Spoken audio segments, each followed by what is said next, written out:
Maqaa Abbaa, kan Ilmaa, kan Hafuura Qulqulluu Waaqa tokkoon ni amanna. Amiin. Kabajamootaa fi jaalatamootaa maatiiwwan Waaqayyoo. Waaqayyoon kan jaalattan, Waaqayyo isiniin kan jaalatu hundumti keessan akkam jirtu, akkam yoo nageessanii, akkamiin turtanii. Akka badii fi balleessaa keenya, akka baay'ina cubbuu keenyaa osoo hin ta'in arjummaa fi gaarummaa isaatiin guyyaa har'aatiin kan nu ga'e Waaqni keenya galanni isaaf haa ta'u.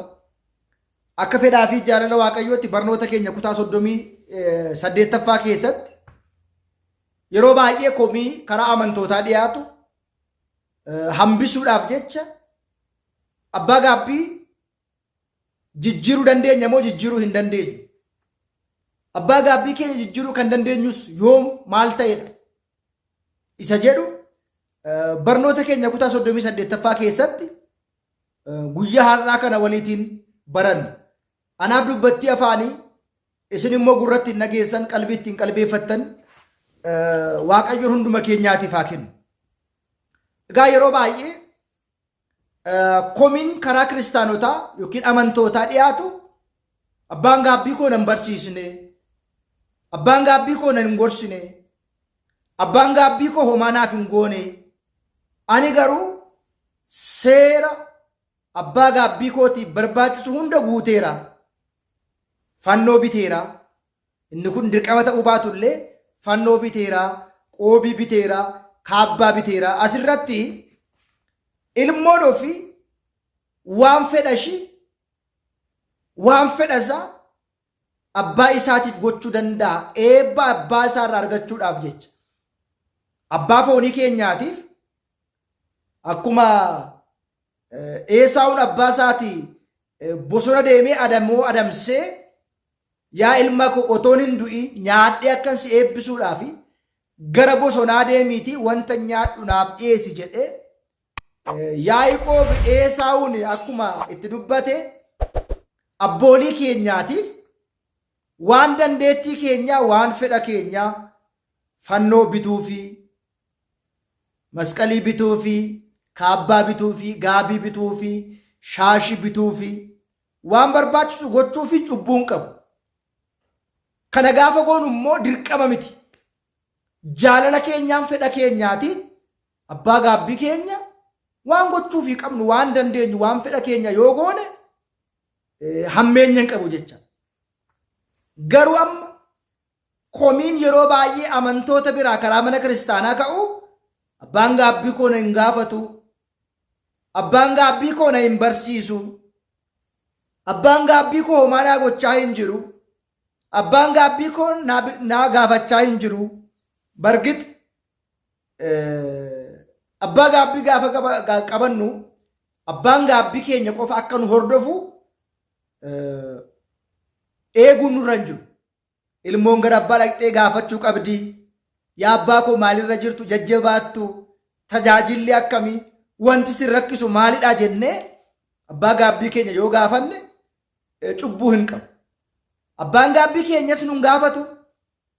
Nutis abbaa gaabbii keenya hin gaafannu. Abbaan gaabbii keenyas gara keenya hin dhufu. Nutis gara abbaa gaabbii keenyaa hin dhaqnu. Guyyaadhuma tokko 30-40 waan nun jedhe bakka abbaan gaabbii keenyu maammiree abaluudha, luba abaluudha jenna. Yeroo tokko namoota du'an illee erga du'anii waggaa 10-20 ta'aniin booda abbaan gaabbii keenyu gaafa jedhamu qeessa galeedha. Lubni erga du'een booda abbaa gaabbii nuu ta'uu hin danda'u. Lubni erga biyya gadhiisee deemeen booda abbaa gaabbii nuu ta'uu hin danda'u. Lubni nun barsiisu taanaan abbaa gaabbii ta'uu hin danda'u. Maarreegaa abbaa gaabbii jijjiirrachuu dandeenya moo hin dandeenyu? Yoo jijjiirrachuu dandeenya akkamitti? Yoo hin dandeenyu ta'e immoo maaliif? Beekuun barbaachisaa. Yeroo tokko amaloota badaa ijoolleen agarsiisan irraa kan ka'e abbaan gaabbii irraa fagaachuu danda'a. Fakkeenyaatiif abbaan gaabbii tokko abbaa gaabbummaa isaa adda kutuu danda'a yoo maal ta'e. Fakkeenyaatiif ani ilmoon koo, intalli koo, ilmi koo warreen na biratti gaabbii galan keessa namni tokko barsiifamee kan barumsichaan fudhanne. Itti mee kan jecha namaan fudhanne. Yeroo gorfamu kan jecha namaan fudhanne. Yeroo itti himamu kan gocha namaan fudhanne.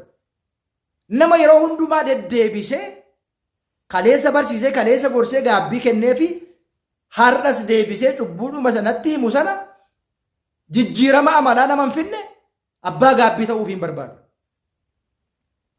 Nama ani abbaa gaabbii ta'uuf yeroon itti himu nama na dhaga'u. Jecha koo nama fudhatu. Nama na kabaju.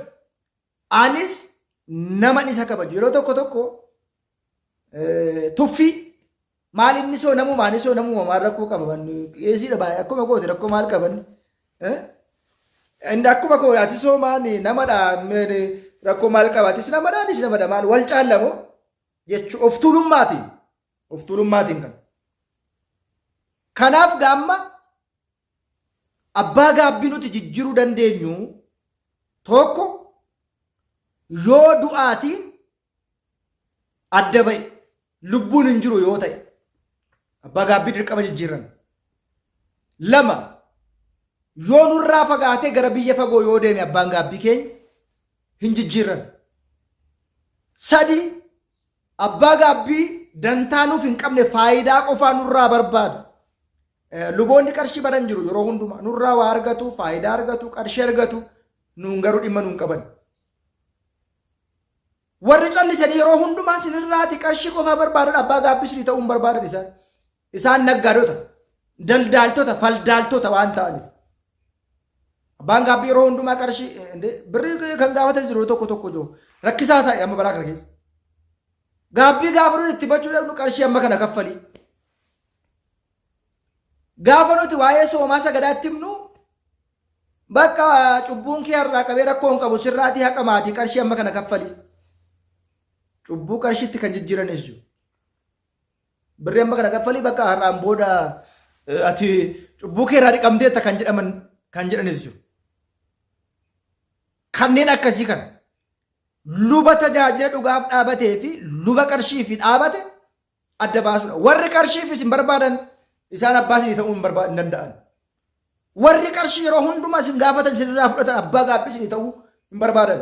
Keessumaa magaalaa keenya keessa biyya keenya keessa naannoo keenya keessa ganda keenya keessa qamishii isaanii wandaboo isaanii dheeressanii mandararra kan naanna'an waaqni isaanii garaa isaanii kan ta'e nyaata dhugaatii qofa kan yaadan faayidaa qofa kan yaadan akkuma booyyoo mandarra deemanii kan sabassaban luboota danuu jira. Warreen akkasii of eeggadhaa. Saamtota fakkeessitoota gaafa laaltan luboota fakkaatu garuu warra faayidaaf dhaabate garaa isaanii harkisanii mandararra kan deeman luboonni akkasii jiru. Warra akkasii irraa of eeggachuu. Kun abbaa gaabbii naa ta'uu hin danda'u. Kanaan wal qabate tokko yoo lubbuun du'e lama yoo biyya gadhiise sadi yoo nu barsiisuu baate afur yoo wangeelayyuu hin beekne seera isaayyuu yoo hin beekne kun abbaa gaabbii naa ta'uu hin danda'u. Inni biraa yoo qooqaan wal dhaga'uu baanne abbaa gaabbii naa ta'uu hin danda'u. Qooqa isaa kan hin dhageenye inni afaan koo kan hin dhageenye anaaf abbaa gaabbii turjumaan ta'uu waan hin dandeenye jijjiirachuun qaba. Jecha gaafa jijjiirrannu abbaa gaabbii tokko yeroo tokko rakkoo keenyaanis abbaan gaabbii keenya nutti mufachuu danda'a. Kanaan booda abbaa gaabbii siif hin ta'uu nama amala badaa nama gaabbii galee machaa'ee nama gaabbii galee yeroo hundumaa sagaagalu nama gaabbii galee xuuxu nama gaabbii galee qama'u nama gaabbii galee yeroo hundumaa lafuma kaleeyaa jiru tiif abbaa gaabbii ta'uun barbaachisu.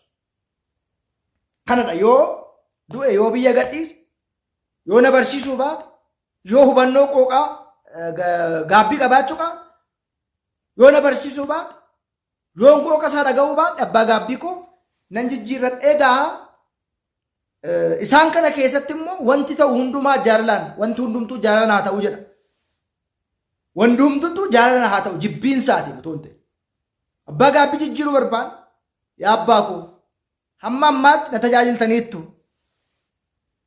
na barsiistanitti na gorsitanitti amma immoo abbaa gaabbii jijjiirachuu wanta hin barbaadeef isin waa biyya jijjiirrattaniif qooqaanis waan wal laga'uu dhabneef barumsas waan na barsiisaa hin jirreef har'aa qabee abbaa gaabbii biraan qabadha na hiikaa jedhameetu kadhannaan hiikaa yookiin immoo fitaaza waldii kan jennu sun nuuf taasifameet waaqayyoo si haa waaqayyoon si haa eebbisu jedhamneeti luba biraa qabanna jecha kanaan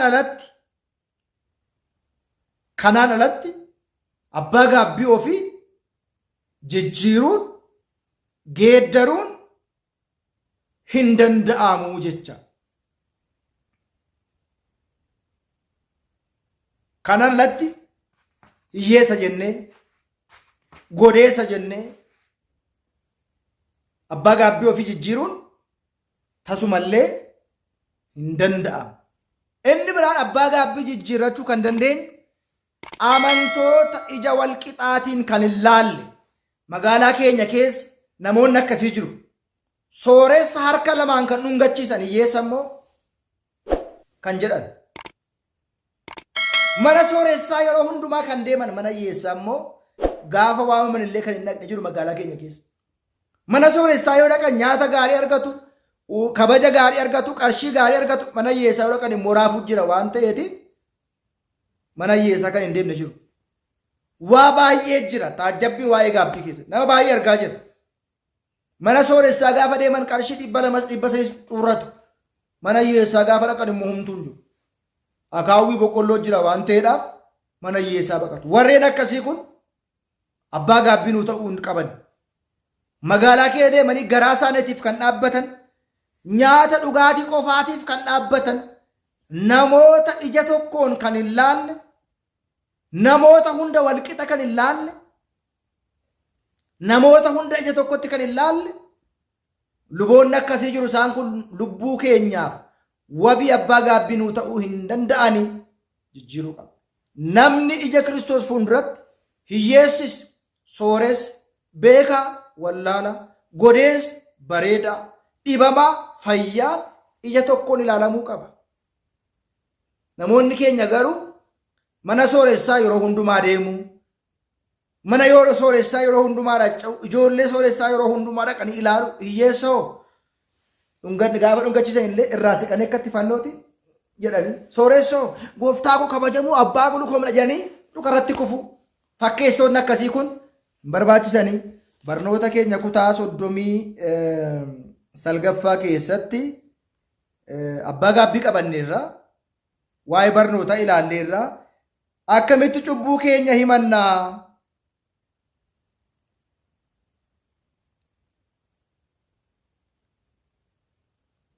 akkaataa himannaa cubbuu keenya, akkamitti cubbuu keenya immoo himanna isa jedhu kutaa 39 ni ilaalla. Kan nu barsiise kan nu gorsa waaqayyoo keenyaaf.